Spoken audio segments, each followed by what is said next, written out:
So we're back with Zendikar. We're continuing the sort of quote-unquote regions of Zendikar. So far they seem to all be sort of more or less on different continents. It's hard to tell since, unlike the last book, they didn't really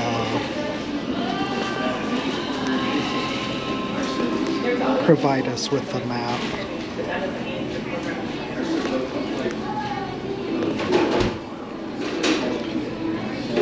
So we're now on to the third group. The first was the sort of mountainous region of Akuum, and the second was the sort of swampy region of Goldraz, obviously responding to red and black energies respectively. Looks like we're sort of in the main sort of green region here. A thick mat of leaves, flowers, ferns, vines, and shrubs covers most of verdant Marassa. Dense jungles blanket the land from the edges of the towering cliffs along its coast to the inland heart of the continent. Leafy plains cling to the rocky edges. Filled damp crevices to bursting and reach high up to the sky.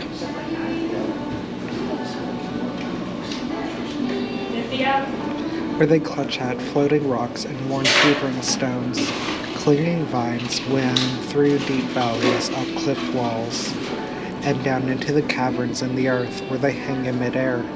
The growth is irrepressible. Though the Eldrazi Titans have passed over the land several times, Marassa has regrown its jungles time after time. With a dense forest canopy, Marassa seems healthy and alive, untouched by Eldrazi cancer, but under the trees, new types of Eldrazi broods grow with the same vibrant fervor as the jungle foliage, multiplying and learning to navigate the perils of Zendikar. Marassa is an island, a vast steep-holed plateau that rises sharply from the sea. Sheer stony cliffs form an almost impenetrable wall around its perimeter, which drops off sharply to the interior. Only 4 reliable routes pass through Marassa's wall, and most of them require the assistance of guides or the payment of heavy tolls. Isolated from the rest of Zendikar. Well, if every part of Zendikar is isolated from the rest of Zendikar, is no part of Zendikar isolated from the rest of Zendikar? Marassa boasts many heavy, unique varieties of flora and fauna. Parabats, Jadi, and Jurwal trees form distinctive environments in different parts of the island. The aerial jellyfish called Gomazoa, enormous four-legged predators called terra stompers, and gigantic jaguars are examples of the peculiar animals native to Marassa's jungles. The high, steep-sided Skyfang Mountains are covered in forests. They extend from the western side of Marassa and wind deep into its interior, dividing the western half of the continent in two. Those who wish to get over the mountains must brave the dangers of its beasts and the perils of its fangs. Huge stalactite shards of rocks that float above the mountains. The sun shines on them and plummet down to stab the mountainsides when the sun sets or when a passing cloud blocks light. Flying is the safest way to go through the Skyfang Mountains, but the next best option is traveling by way of the aptly named Shatterskull Pass. A wide trail passes through on relatively shallow incline. The dozens of rocks' fangs hangs above the pass, their bottoms blunted into flat surfaces by countless ground-shattering impacts into the earth. Travelers through Shatterskull must beware not only the fall of the fangs but also raiding bands of giants and minotaurs. In a cataclysm lost to memory, the region that is now Khazandu collapsed into the earth as though a bubble had burst beneath the skin of the world. This collapse left a broken landscape of irregular canyons, twisting valleys, and high broken steps, all dotted here and there by plateaus that tower above the landscape, marking the previous ground level. Most of the lower areas are dominated by the towering jadi trees, many nearly towering as tall as the plateaus.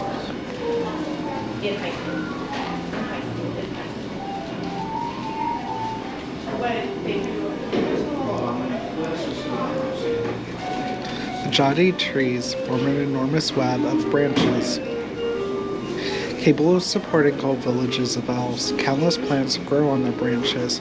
Whole species of creatures live and die in their canopy. Many never even seen the ground. The trees are so tall and the branches so wide that the ground beneath them is draped in eternal shadow. Jadi trees grow slowly but dauntlessly. The wood of a jadi tree is as hard as stone and grows over cuts. No one knows how long the jadi tree can live. None have ever died. Deep beneath the canopy of Kazandu, in the valley creatures created by the roots of the jadis, 3 great crevices open into the earth. One is the Duma, dominion of demons and bone-hoarding dragons. The second, Silent Gap, is plumbed by a group of vampires that seek some secret beneath the earth. The third is the migratory home of deadly species, caustic crawlers, giant bats, and shadow scorpions, each inhabiting the crevasse at a different time. The Knob Plateau rises from the land just east of the center of Marasa. Roughly a quarter-mile high, its forested top is about as high as Marasa's wall. Giant worms dwell in the cracked cliffs of the plateau, hunting the surrounding lands for miles around for beasts large enough to make a meal. The plateau is also home to several small goblin tribes that battle over the scraps that they can retrieve from peril seekers and explorers who come to plumb its secrets. The rushing flow of water winds from the base of the Knob Plateau to the edge of Kazandu. There it falls onto the wide branch of a jadi tree that grew wide under the water's flow. Now the river flows along jadi branches for miles. While some stretches are relatively level and quiet, others dive like waterfalls or fall from a great height only to be caught by another channel in a different branch. Eventually the river plunges into the marshy Black Bloom Lake at the center of Kazandu.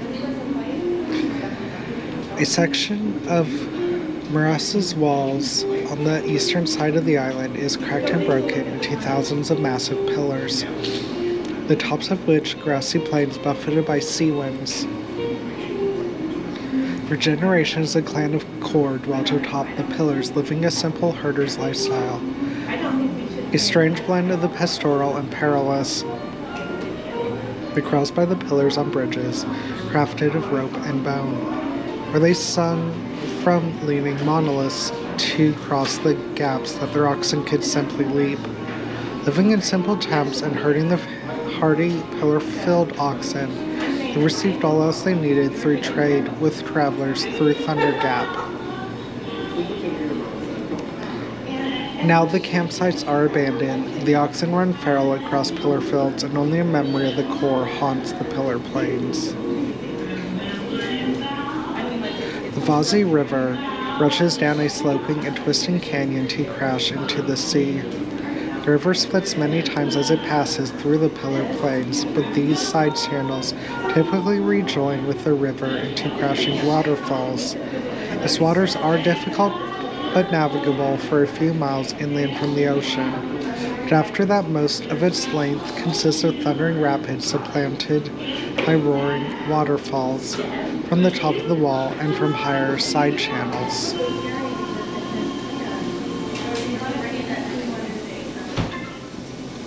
The Siege Bay is filled with a maze of multi-trunked harboras trees, gripping the seabed with their entwined roots. These towering plants join together to form one giant organism.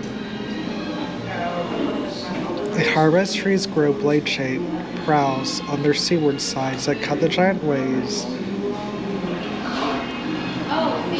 and smash into the bay, particularly during the worst of the tides, or after the rising of a kraken or giant sea monster Yorthros. Ships attempting to make passage through the Harabaz forest must remain vigilant among submerged tree trunks and maintain tight control of the vessels to avoid being smashed.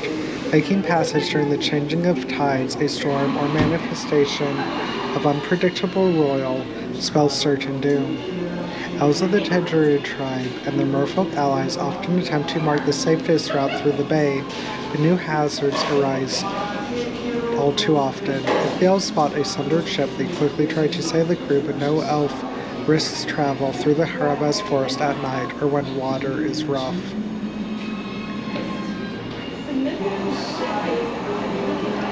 In one spot on Moras's towering cliffs, the Tedgeru's elves created a passable route over the wall. The route consisting of steep, winding switchbacks and a few rickety wooden lifts is now maintained by humans and guarded by ogres, all in the service of an ogre named Kazul. Upon reaching the top Kazul, the travelers must pay tribute to Kazul, and if the tyrant of the cliffs is not satisfied, he throws them right back down the way they came. This passage follows the route of the rushing Vazi River as it heads out to sea. Boats can navigate the rough waters for a few miles inland through the canyon of Thunder Gap, but travelers must disembark and take precarious trails and rope bridges that run against the canyon walls, across the thundering water and beneath or above many waterfalls that burst from side canyons or the plains above. Some trails lead up and out of the canyon, while others follow the river for its length, eventually leading to the ground beyond Moras's wall. Thunder Gap used to be known as the safest means into the interior. It was well maintained by the Tedgeru elves and a clan of Kor that lived among the pillar plains above the Thunder Gap. But 2 decades ago, something happened to the Kor. Travelers found Kor bodies along Thunder Gap. Their corpses hung like meat from their own hooked lines. The trail hasn't been maintained since, and the most shadowed sections of the pass are said to be haunted by Kor ghosts.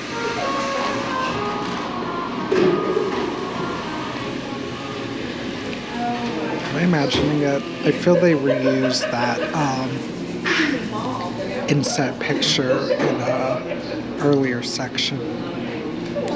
A huge sea cave leads under the east side of the wall. In its rear lies a cavern opening accessible when tide is low. If a traveler can follow this cave far enough before tide rises, the way through Glen Pass lies open. Other miles of the pass lie in utter darkness. The caverns of Glen Pass gain their name from the light given off by flame quartz, clusters of crystals that jut from the rock throughout much of the passage. These faceted stones shine with the light of internal fire, like lanterns fit by fires in the earth. In some places along the trail, the light of the earth is obvious as the path wends its way over rivers of magma. Glen Path is a bewildering labyrinth, but vampire guides from Visimal, the hidden city, are often available to steer travelers on their way. Since the Eldrazi arose, Moras has resisted them and the corrupting influence. Its jungles were able to regrow quickly, but recently corruption has taken root. Flying Eldrazi have crossed the wall and come in through Glen Pass, where vampires have been unable to hold them back. Now Ulunak's chalky dust spreads through the pillar plains and the jade trees, and Kozilek's weird devastation is seen in Kazandu and the Skyfang Mountains.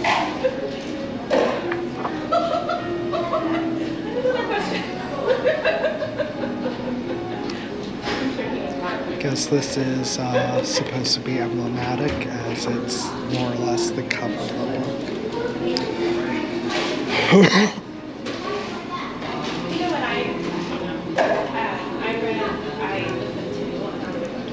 Inhabitants of Moras are as wild and tenacious as the island itself. Moras is home with the elf race, a refuge where the largest surviving tribes remain. Humans are scarcer, but some members of every race exist within the bounds of Moras's walls. The elf nation of the Chijuru is the largest of the three elf nations and accounts for most elf population in Marasa. The clans that make up the nation are scattered across Zendikar, including several different clans of Marasa alone. They all acknowledge the leadership of a young tracker named Nasid. The shamans who used to lead the Chijuru took up residence in the tumbled palace, crumbling edifice on the cliffs of Sunder Bay. The ancient palace is clutched in the boughs of a huge jewel tree that's lifted up from the cliffs and holds it suspended in the air. Although the perch seems precarious, it has hung suspended in this manner for as long as the elves can remember.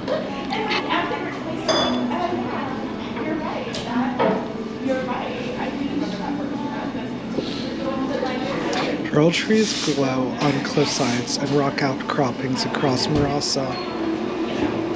Their dark, twisting branches bristle with thorns, which leak thin green sap that can knock creatures unconscious. Droll possess some measure of intelligence, but have no ability to move except by changing the direction of their growth.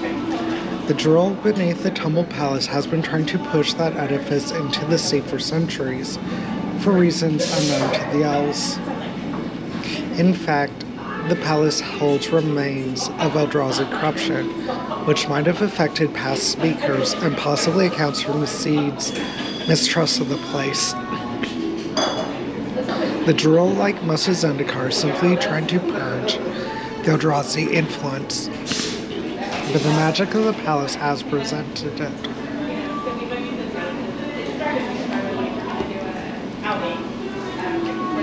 The elves of Marasa live on enormous branches of jati trees, and they build villages and roadways along branch surfaces. They construct almost hedron-like structures surrounding smaller branches, linking them together with graceful rope bridges. Some structures are even built on sides of great trunks and branches. One clan of elves has a strained relationship with the nation's leadership. Dwelling in Badlands of Kazandu, the elves were always uneasy under past speakers, and they rejected Speaker Satana's authority entirely.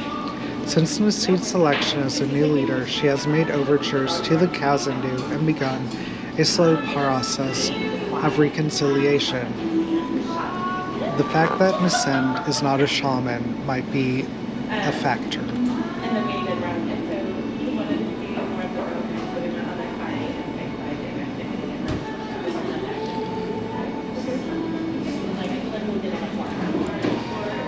The enormous ogre called Tyrant of the Cliffs is nominal control of the entire passage of the Cliffs of Kazu.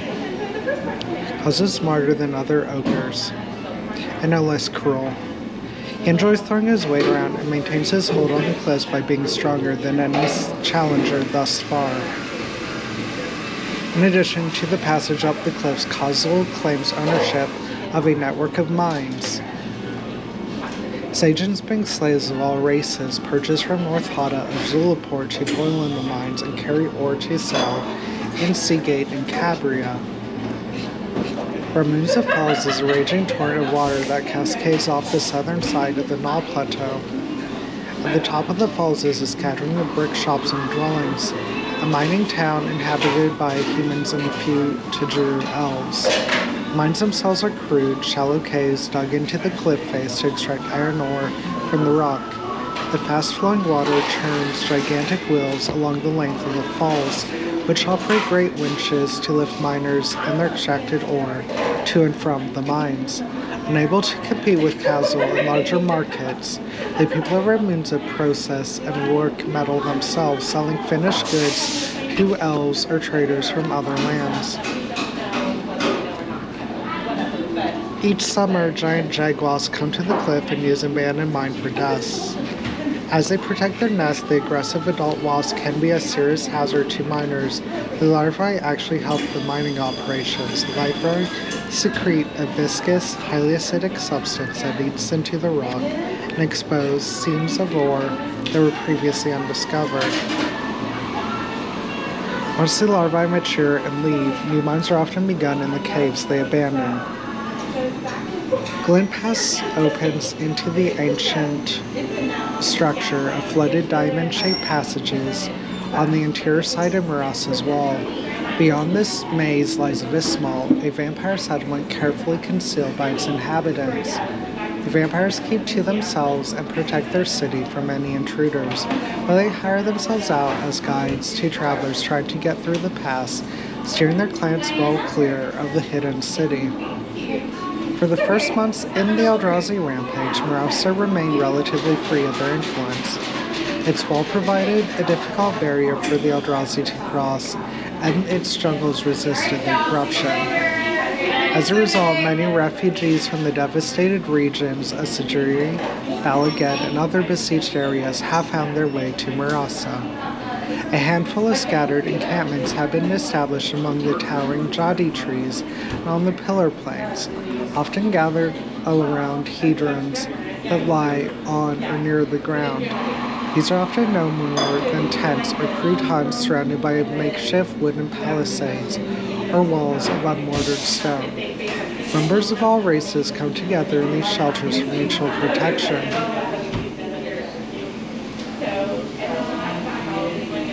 Every once in a while, a would-be general appears in an encampment and mobilizes the population to launch an assault on the Eldrazi, usually without success. As a result, deserted encampments are also found here and there in the jungles.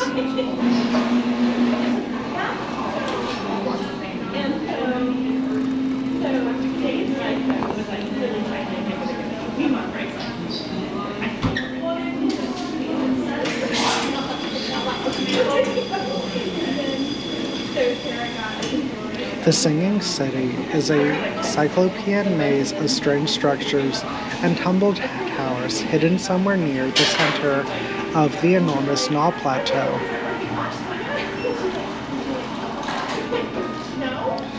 Known by legend throughout Zendikar, the Singing City is named for the eerie, almost musical sounds that come from underground chambers beneath ruined buildings. The sounds had driven many explorers mad, causing them to turn on companions and hurl themselves from great heights. But enough has survived, with proof of great treasures and powerful magic to draw others to grim fates.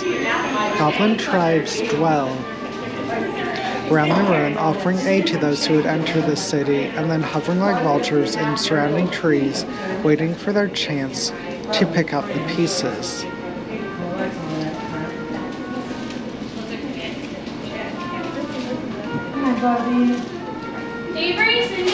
Goblins that go too deep and too often into the Singing City inevitably go song mad. These poor wretches are banished from their tribes and stumble drunkenly into the ruins, absently crooning in tuneless imitation of their song. Left alone, they are harmless and eventually waste away. But removing one beyond the range of hearing the city singing drives the song-mad goblin into a frenzy. Goblin tribes at war with one another often sweep the city to gather as many of the song-mad as they can. They then strap blades to them and tie weapons into their fists. These song-mad goblins are brought into battle and then released among the foe. The screeching creatures thrash wildly about, causing havoc, often on both sides of the conflict, until they're killed. The glint pass hides the fabled cipher in flames, an ever-burning complex glyph set in the heart of the rock. It is said that those who can survive the journey and decipher its magical instructions can perform a ritual that transports them anywhere in the world. Whether this is true or what other effects the cipher might have are unknown. None have returned from seeking it except for a bedraggled few who found the search too perilous or failed to read its magic. Living Spire is a natural rock in Kazandu, honeycombed with caverns that are not all natural origin. Strong winds cause the spire to whistle and moan as they sweep past through these caves, leading an eerie aura to the place that befits the strange statue at top of the pillar. The statue depicts Talib, the core god of the earth, who glares balefully down from on high at the jungles below. Jawural trees and broad briars clutch at the statue as if intent on tearing it down, but despite the wear of ages, the statue still stands mostly intact. Titanic covering vines also spiral through the caverns to a great chamber at the pillar's heart. There are thundering massive huge rune-colored boulders and shards of rock grind together in a constant rumble, encompassed in spherical latticework of vines. Called the Grindstone Crucible, this strange place is a font of wild mana. But to draw on its strength, one must stand on the vine lattice or between it and the crucible. When winds howl into the chamber, they are drawn into the crucible with hurricane force, taking pieces of the latticework with them, potentially drawing a nearby creature into the grinding stone to certain death. When the winds are still, the vines grow, thrash, and writhe, struggling to encompass the crucible before its next great inhalation. She didn't say cake, she said the meat. That's the meat.